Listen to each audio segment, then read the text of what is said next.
আবার সর্বময় পিতা ঈশ্বরের ধন্যবাদ করি। সৃষ্টিকর্তায় তিনি আছেন, আমি 100 ভাগ বিশ্বাস করি এবং সব সম্মান তাকে দিই, কৃতজ্ঞতা জানাই এবং বিশ্ববাসীকে আমার অভিনন্দন, শুভেচ্ছা, স্নেহ আমি জ্ঞাপন করি এবং আমি অনুরোধ করি যে আপনাদের সুযোগ রয়েছে দারুণভাবে। কি সুযোগ?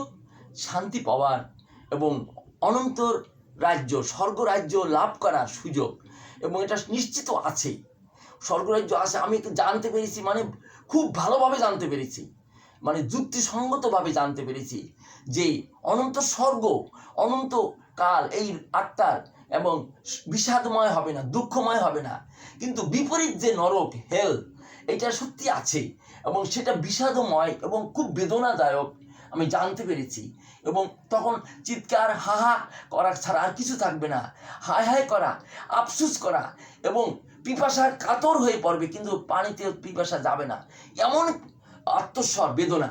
সেই জন্য আমি আহ্বান করি আপনাদের নিজেদেরকে আপনারা বিবেচনা করুন। নিজের ব্রেন দিয়েছে ঈশ্বর, সুন্দর অনুভূতি দিয়েছে। আপনারা দেখুন আপনি কোন ধর্মে বা নাস্তিকতায় কোথায় কিভাবে আপনি মানব জীবনটা কাটাচ্ছেন। আপনি নিজেকে একটু দেখুন, আপনি কি অনন্ত জীবনের কথা অবিশ্বাস করেন আর সেই জন্য যা খুশি তাই করেন? তবে হায় হায় হায় হায়, আপনি আপনার আত্মাটা যখন নরকের যাতনা আগুনে পুড়বে, তখন আপনি হায় হায় ছাড়া, চিৎকার ছাড়া আর কিছু থাকবে না। বিষাদময় আমি জানতে পেরেছি স্পষ্টভাবে। তাই আপনাদেরকে জানতে বলি যে আপনি জানার চেষ্টা করুন, প্রার্থনা করুন, কামনা করুন স্রষ্টার কাছে। নিশ্চয়ই সৃষ্টিকর্তা নিষ্ঠুর নয়, কঠিন নয়, কিন্তু আপনাকে স্বাধীনতা দিয়েছে, আমাকেও দিয়েছে। এই স্বাধীনতা অনুসারে আমরা স্বেচ্ছা প্রণোদিতভাবে যেন স্রষ্টাকে খুঁজি, তার তথ্য জানি। এবং এই যে শাস্ত্রখানি আমি আজকে হাতে করে এনেছি, বাইবেল, পবিত্র বাইবেল, আমি পৃষ্ঠার সংখ্যা আমি গুনেছি 1818 পৃষ্ঠা। আমার জীবনে এই প্রচারক হওয়ার আগে 2বারও আমার পাঠ করার শেষবার, জানবার আকাঙ্ক্ষা। তারপরে যে কতবার পড়েছি তার কোনো আমি গুনে রাখি নাই। তাই যাই হোক, এর মধ্যে যে সকল তত্ত্ব তার একটুখানি বলা দরকার, বিষয়টা এটা অনুভব হয়েছে। সেটা হলো কি, এই যে যারা লিখছে, এটা কিভাবে কাহারা লিখলো, তারা কেমন ছিল, এগুলি একটু জানা দরকার। এরা স্রষ্টার একেবারে নিকটের লোক ছিল, মানে তারা স্রষ্টাকে বিশ্বাস ভক্তি করত। সে এখন থেকে 6000 বছর আগেও, 6-7 হাজার বছর আগে মসির কাছে সৃষ্টিকর্তা প্রকাশ হয়েছেন। প্রথমে মানব রূপে আদম হবার কাছে তো প্রকাশ ছিলেনই, প্রথমেই নিষ্পাপ যুগ যখন ছিল, তারা অবাধ্য হন নাই, তত সময় পবিত্র জীবন ছিল। দিবা অবসানের সন্ধ্যায় সৃষ্টিকর্তার বাণী উপর থেকে হতো, আদম তুমি কোথায়? তখন কথাবার্তা হতো, ভাষা বিনিময় হতো, হবাকে দেখতেন, এইভাবে চলে যেতেন। কিন্তু বলেছিলেন যে তোমরা এই গাছের মাঝখানে যে বৃক্ষ আছে তার মধ্যে সদ জ্ঞানদায়ক বৃক্ষ ফল খাবে না, আর জীবনদায়ক বৃক্ষ আর অন্যান্য ফল সব খেতে পারো। কিন্তু হায় হায়, ওই প্রাণীদের মধ্যে সর্বফল যেটুকু জানা আছে, অত বেশি প্রশ্ন করার উত্তর কিন্তু আমি দিতে পারবো না।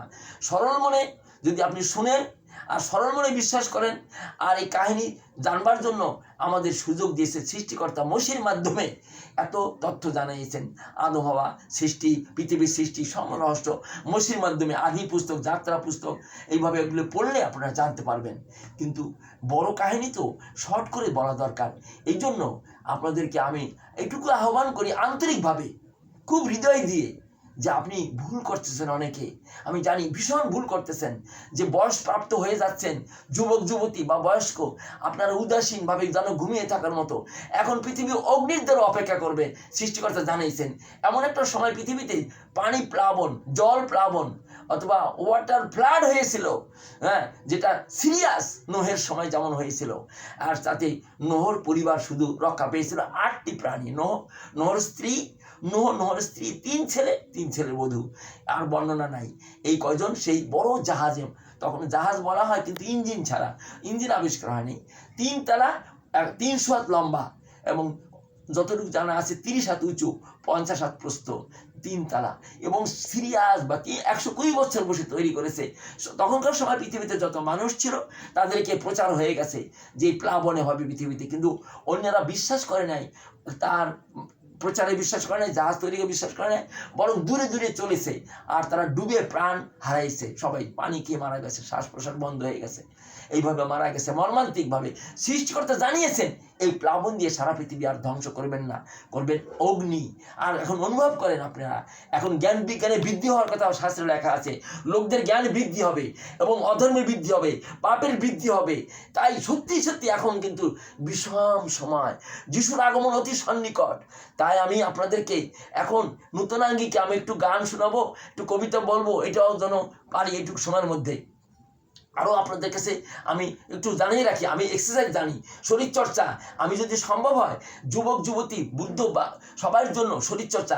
আমার 75 বছরে এত যুবকের মতো কেমন করে থাকি, এটা ঈশ্বরের দয়া। এটা হলো প্রথম। দ্বিতীয় হলো তুমি আত্মাতেও চলবে, বুদ্ধিতেও চলবে, এই কথা বাইবেলে আছে। তাই আমি শরীরচর্চা করি, প্রায় প্রতি ভোরে আমি ঈশ্বর ধ্যান করি আর শরীরচর্চা করি। আমার শরীর কিন্তু অনেক স্বাভাবিক আছে, সার্কাস দেখাবার লোকের মতো আছে। যাই হোক, আমি ঈশ্বরের ধন্যবাদ দিই। আমি এখন আপনাদেরকে আমার স্বরচিত মনোভাব কবিতার মধ্যে দিয়ে প্রকাশ করেছি। নিশ্চয়ই আপনার খারাপ লাগার মতো আমার কোনো প্রচারও নিশ্চয় হচ্ছে না। আর গান কবিতা যদি সম্ভব একটু গান করি, ছোট গান, তারপরে কবিতা বলে আমার হয়তো শেষের দিকে যাব। আজ আছি কাল নাই, আজ আছি কাল নাই, কে কি করছি ভাই, আমরা কে কি করছি ভাই, হিসাব দিতে হবে তার, নিকাশ দিতে হবে তার, হিসাব দিতে হবে তার, নিকাশ দিতে হবে তার, আজ আছি কাল নাই। অনেক প্রচার শুনেছি ভাই, অনেক প্রচার করি ভাই, কতই প্রচার শুনেছি ভাই, কতই প্রচার করছি ভাই, পরিবর্তন নাই, অনেকের পরিবর্তন নাই।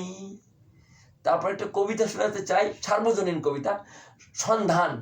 হয়তো আপনারা জানতেও পারেন, শুনতেও পারেন, কারণ আমি ওই পত্রিকাটা আমি ইন্টারনেটে দিয়েছি, কেউ পেলেও পেতে পারেন, আমার জানা নাই। সেজন্য সার্বজনীন কবিতা যদি আপনাকে স্রষ্টার দিকে আকৃষ্ট করার ভাষা আছে, নূতন জীবন, স্বর্গীয় জীবন লাভ করার ইঙ্গিত আছে ওর মধ্যে। এবং আমি কবিতাটা শেষ করে ছড়াও সময় থাকলে বলবো, আর একটা কবিতা আছে সময় থাকলে বলবো, তারপরে সমাপ্তির দিকে। এই কবিতার নাম হয়েছে সন্ধান। মানব জীবন সার যদি ইচ্ছা পালন করে স্রষ্টার, মানব রূপে জন্ম যবে হলো জগতে, সৃষ্টির শ্রেষ্ঠত্ব আছে তোমাতে, সৃষ্টির শ্রেষ্ঠত্ব আছে তোমাতে। পূর্ণ বয়স যখনই হয় তোমার, যাহা সত্য তাহা গ্রহণ করা নিশ্চয় থাকে অধিকার। বিশ্ব ভুবন মাঝ নানা রঙের মানব করছে বিরাজ, নাস্তিক ছাড়া সবই মানে স্রষ্টা এক, স্বর্গ এক, তবে সেই স্বর্গে গমন পথ নিশ্চয়ই এক। শান্তি সুখ ও স্বর্গ লাভের তরে মানবেরা ধর্মকর্ম করে, ইহারই কারণ নানা ধর্মের আবির্ভাব হয়। সত্য ধর্ম পথ কোনটি তা সন্ধান করা তোমার কি উচিত নয়? সত্য ধর্ম পথ গ্রহণ করে চলো যদি তাহাতেই, তবে প্রকৃত শান্তি সুখ পাবে এ ধরায়, শেষ পর্যন্ত স্থির থাকিলে অনন্ত জীবন পাবে অন্তে। এবার একটা ছড়া, ধ্রুব সত্য নামের ছোট ছড়া। যেমনি জল গড়িয়ে পড়ে নিচে, তা প্রয়োগে বাষ্প আকারে যায় উড়ে, পাথর সম কঠিন হয় সেই জল যদি হয় অতি শীতল, তেমনি পবিত্র হয় মানব যারা, পবিত্র ঈশ্বরের নিকটেই চলে যায় তারা।